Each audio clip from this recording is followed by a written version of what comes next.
첫날에 개인 투자자가 2조 1천억 원 폭풍 매수를 했습니다. 타점을 잘 맞춰서 매수를 하면 정말 많은 도파민을 나오게 하죠.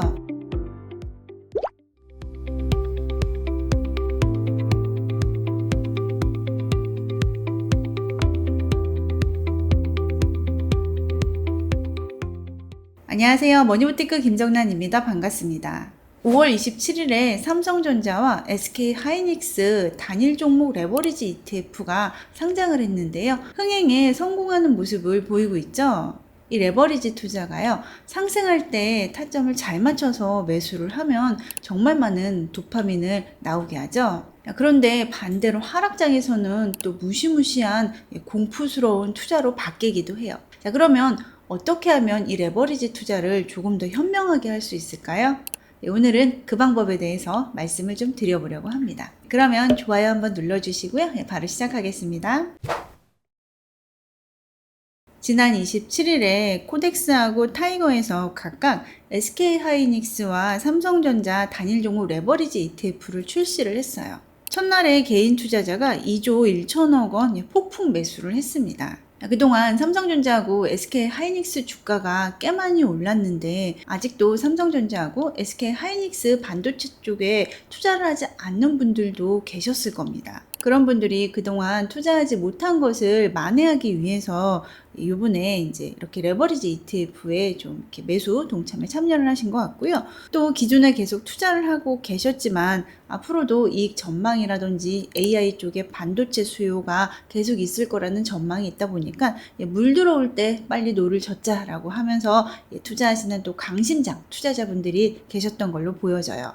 또 이 레버리지 투자는요, 타점을 잘 맞추면은 도파민이 충족이 되거든요. 그래서 이러한 짜릿함을 맛보기 위해서 또 매수에 동참하신 분들도 계셨던 것 같아요. 그런데 오늘은요, 제가 이 삼성전자와 SK하이닉스 이 반도체 시장이 앞으로도 계속 좋을 거니까 레버리지를 사라고 의견을 드리려고 오늘 이제 촬영을 하는 건 아니에요. 제가 오늘 말씀드리고 싶은 거는요, 이 레버리지의 특징에 대해서 조금 더 명확히 아신 다음에 의사결정을 하면 좋을 것 같아서 레버리지 투자를 할 때 꼭 아셔야 하는 점에 대해서 오늘 짚어드려 보려고 합니다. 제가 2024년 2월에 한 2년 전쯤이죠. 이런 이제 영상을 하나 올렸었는데요.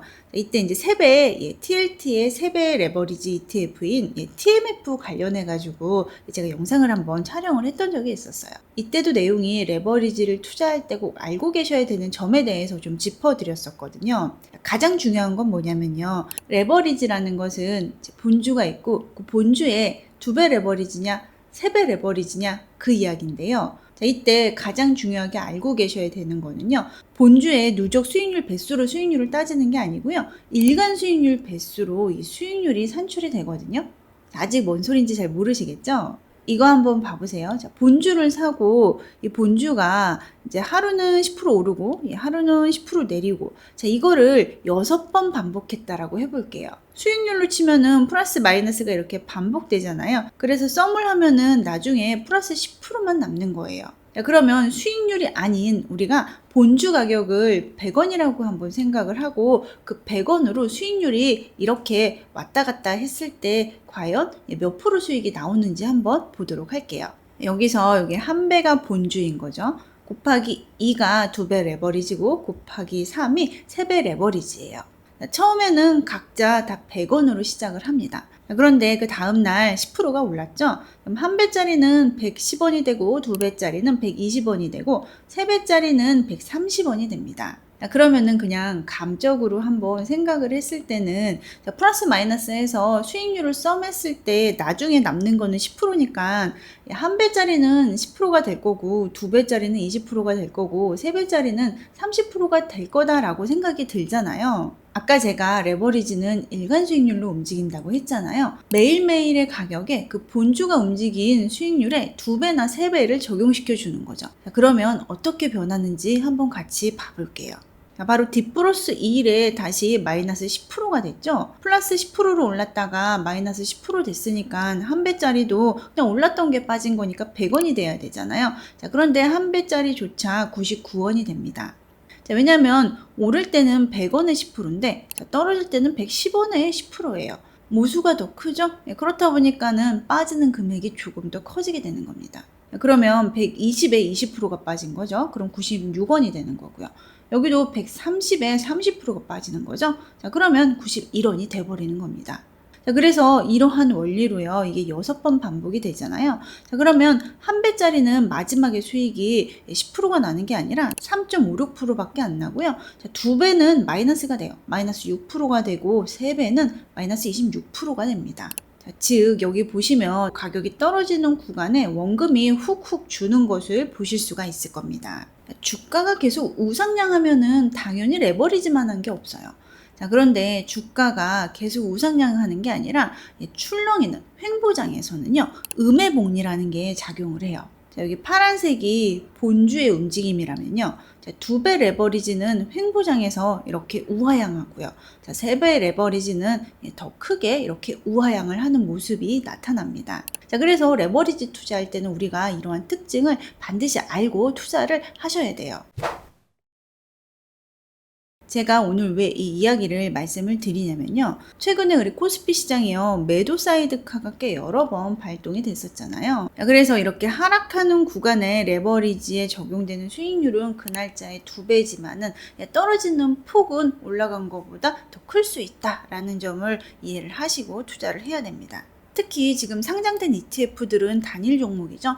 단일 종목은 아무래도 지수보다 조금 더 등락이 큽니다. 네, 여기 표시한 것처럼 이렇게 단일 종목의 변동폭은 조금 더 큽니다. 자, 이 레버리지가 2배 레버리지가 있고 3배 레버리지가 있잖아요. 자, 다행히 지금 우리나라에 상장된 거는 2배 레버리지입니다. 자, 3배 레버리지 같은 경우에는요. 자, 여기 보시면 뭐 누구나 다 알고 계시는 이 속슬이라는 반도체 3배 레버리지 ETF가 있어요. 지금은 반도체 시장이 이렇게 수직 상승을 했기 때문에 3배 레버리지가 이렇게 큰 수익이 났는데요. 이전까지의 수익률을 한번 보시면은요, 이 본주보다 3배가 이렇게 수익률이 계속 낮았던 것을 보실 수가 있어요. 그래서 레버리지는요, 이처럼 타점을 정말 잘 맞춰서 금방 들어갔다 나올 용도로 투자를 해야 됩니다. 솔직히 저는 개인적으로 3배 레버리지의 변동성을 저는 견뎌내지 못하겠더라고요. 타점을 이렇게 맞추는 게 또 쉽지가 않고 또 이렇게 타점을 이제 맞춰서 금방 들어갔다 나올 목적으로 들어가다 보니까는 들어가는 돈의 단위가 조금 과감해지거든요. 그러니까 돈의 단위가 과감하게 크니까 이게 변동성을 이기기가 더 쉽지가 않았던 것 같아요. 자, 반면 2배는요, 종목을 잘 선택을 하면 3배보다는 괜찮거든요. 여기 보시면 회색이 엔비디아 본주고요. 여기 주황색이 엔비디아 2배로 추종하는 NVDL ETF 추이인데요. 본주 대비 변동성이 2배인 것을 보실 수가 있어요. 음해복리 효과로 잠식되는 부분이 3배보다는 조금 덜 나타나는 것을 보실 수가 있을 겁니다. 그렇지만 아까 말씀드린 것처럼 매일매일 수익률을 추종하다 보니까 음해복리 효과는 여전히 레버리지에서도 나타나고 있어요.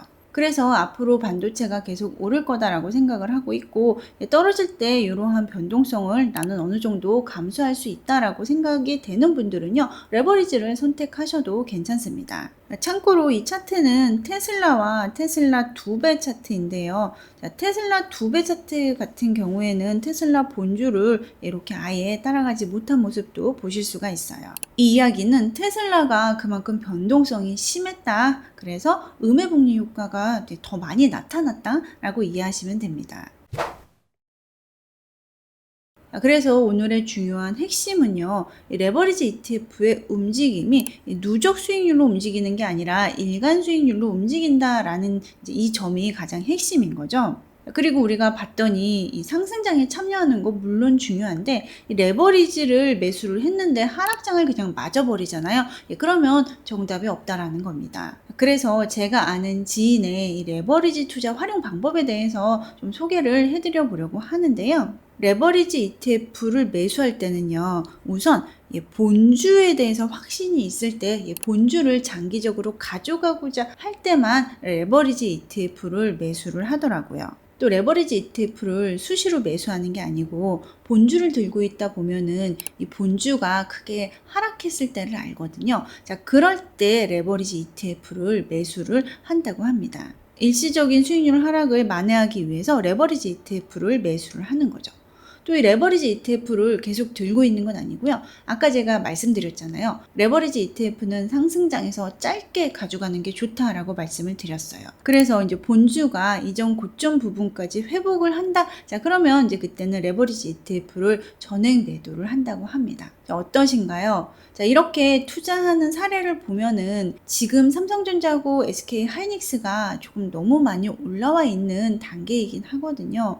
자, 그래서 지금 이제 뭐 더 오르면 너무 좋겠지만 이미 너무 많이 오른 상황에서 레버리지 ETF를 매수하는 게 하락의 위험이 좀 있다라고 보고는 있습니다. 자, 그래서 이제 레버리지 ETF에 진입을 할 때는 이제 혹시 이 두 종목이 좀 조정을 받을 때 그때 들어가도 안 늦을 것 같다라는 게 제 생각이기는 합니다. 오늘 말씀드린 내용을 좀 다시 한번 정리를 해보면요. 시기를 잘 맞췄을 때 레버리지 ETF만큼 투자할 때 즐거운 투자 방법은 없죠. 그렇지만 레버리지 ETF의 우리가 특징은 알고 투자하는 게 좋겠다라고 오늘 설명을 드렸고요. 그리고 특히 레버리지 투자 같은 경우에는요.